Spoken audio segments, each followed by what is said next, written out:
तो कैसे हैं आप लोग। आप सभी का समर्थ सिविल सर्विसेज के यूट्यूब चैनल पर हार्दिक स्वागत है। आइए शुरू करते हैं आज का सेशन जो नोबेल प्राइजेस मिले हैं अभी 2022 के नामों की घोषणा हुई है, इनसे संबंधित रहेगा। नोबेल प्राइजेस से हर एग्जाम में प्रश्न आता ही आता है, तो कैसे क्वेश्चन इससे पूछे जाते हैं, जैसा कि आप स्क्रीन पर देख पा रहे होंगे। नोबेल नोबेल पुरस्कार से संबंधित कुछ क्वेश्चंस मैंने लिखे हैं यहाँ पर।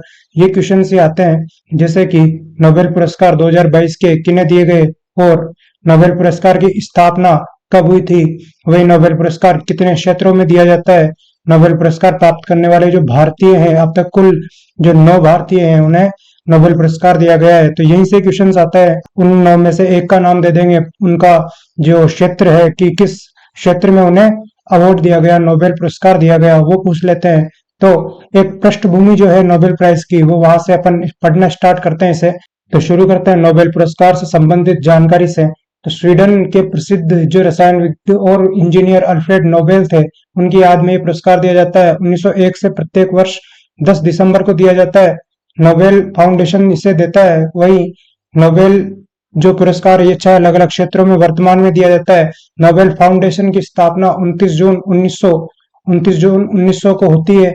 वही 1901 से 5 क्षेत्रों में उत्कृष्ट योगदान के लिए नोबेल पुरस्कार दिए जाते थे। भौतिकी, रसायन, चिकित्सा, साहित्य और शांति के लिए। इसके बाद 1968 से स्वीडिश बैंक द्वारा अर्थशास्त्र यानी इकोनॉमिक्स के क्षेत्र में नोबेल पुरस्कार की घोषणा की गई। शांति का नोबेल पुरस्कार नॉर्वे की राजधानी ओस्लो, ये याद रखना, एक क्वेश्चन पूछा जाता है कि शांति का नोबेल पुरस्कार जो है वो कहाँ दिया जाता है, तो ये ओस्लो में दिया जाता है। और बाकी जो 5 क्षेत्र है उनके अवार्ड जो है, ये नोबेल पुरस्कार जो है स्वीडन की राजधानी स्टॉकहोम में दिए जाते हैं। प्रत्येक वर्ष एक क्षेत्र में अधिकतम 3 लोगों को एक नोबेल पुरस्कार दिया जा सकता है। नोबेल पुरस्कार में एक स्वर्ण पदक, डिप्लोमा और 10 मिलियन स्वीडिश क्रोना, ये 10 मिलियन स्वीडिश क्रोना की एक राशि होती है। ये धनराशि दी जाती है अगर विजेता एक से अधिक है, जैसे कि अधिकतम 3 लोग एक ही क्षेत्र में है तो पुरस्कार की राशि भी उन्हीं के अनुपात में बांट दी जाती है। वही 1974 के बाद जो मरणोपरांत नोबेल पुरस्कार थे वो देना बंद कर दिए गए।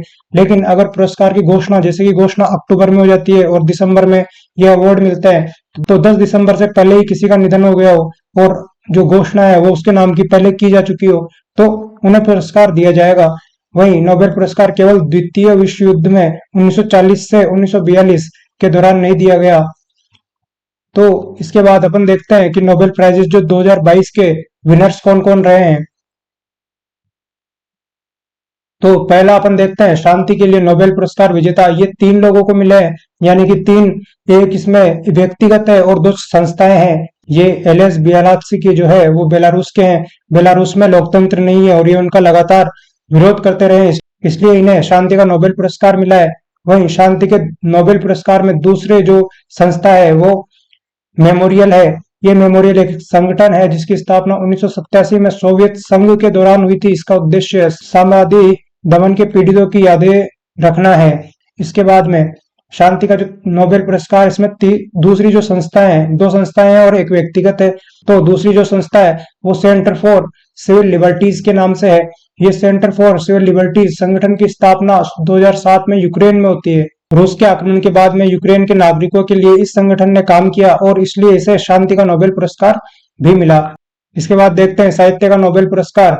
तो यह है एनी एनोक्स को मिला है 2022 का साहित्य का नोबेल पुरस्कार। ये जो है 1940 में फ्रांस में इनका जन्म होता है। वही लेखन का मुख्य भाग जो है सामाजिक असमानता को लेकर रहा है। इनका जो मुख्य भाग है वो सामाजिक असमानता को दूर करने या उस पर कटाक्ष करती हुई पुस्तकें इनकी उनसे संबंधित रहा है।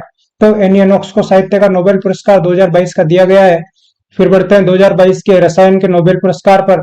तो ये कैरोलिन बर्टोजी बेरी शार्पलेस, अब देखो ये कैरोलिन बर्टोजी भी यूएसए की है, वहीं बेरी शार्पलेस भी यूएसए के हैं। बेरी शार्पलेस को दूसरी बार नोबेल पुरस्कार मिला, वही पहली बार इन्हें 2001 में भी नोबेल पुरस्कार मिल चुका है। इसके बाद में मोर्टन मेल्डल को भी, डेनमार्क के जो निवासी है, इन्हें भी रसायन का नोबेल पुरस्कार मिला है। यानी कि जो रसायन का नोबेल पुरस्कार है वो 3 लोगों को दिया गया है 2022 में। रसायन के लिए इन तीनों को नोबेल पुरस्कार क्लिक केमिस्ट्री और बायो ऑर्थोगोनल केमिस्ट्री के विकास के लिए दिया गया है।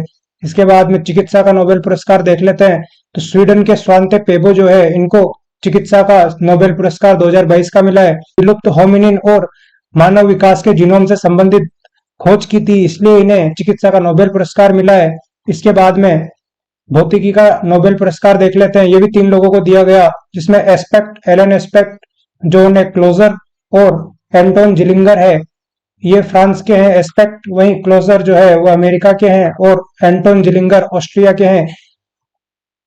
इन लोगों को ये पुरस्कार उलझे हुए फोटोनों के प्रयोग के लिए, बेल असमानताओं के उल्लंघन की स्थापना और अग्रणी क्वांटम सूचना विज्ञान के लिए दिया गया। इसके बाद 2022 के अर्थशास्त्र के नोबेल पुरस्कार किसे दिए गए हैं, तो बेन बर्नानके, वहीं डगलस डायमंड, फिलिप डायविगो को 2022 का अर्थशास्त्र का नोबेल पुरस्कार दिया गया है। 2022 का अर्थशास्त्र का नोबेल पुरस्कार जो है वो बैंकों और वित्तीय संकटों पर शोध के लिए दिया गया है। अर्थशास्त्र का नोबेल पुरस्कार 1968 में शुरू हुआ था, यानी कि घोषणा हुई थी, वहीं पहली बार 1969 में दिया गया। ये बहुत इंपॉर्टेंट है, इसे याद रखिएगा। तो ये तो हुए 2022 के विनर्स, जिसमें मैंने आपके 6 के 6 क्षेत्र के जो नोबेल पुरस्कार जिन्हें मिलने वाले हैं वो बताए हैं। इसके बाद में जो भारतीय लोगों को नोबेल पुरस्कार दिए हैं, जो पहले मिल चुके हैं, इस बार तो किसी भी भारतीय को नहीं मिला है, लेकिन अब से पहले जितने भारतीयों को दिया गया है वो एक सूची मैंने यहाँ लगाई है। आप आइए इसके बारे में भी डिस्कशन कर लेते हैं। तो बहुत सी बार ये भी पूछ लेते हैं कि किस भारतीय को पहला नोबेल पुरस्कार दिया गया, तो रविंद्रनाथ टैगोर को साहित्य के लिए गीतांजलि इनकी पुस्तक थी, उसके लिए 1913 में नोबेल पुरस्कार दिया गया था। उसके बाद में एक डॉक्टर चंद्रशेखर वेंकटरमन है, इनको भौतिकी में 1930 में मिला।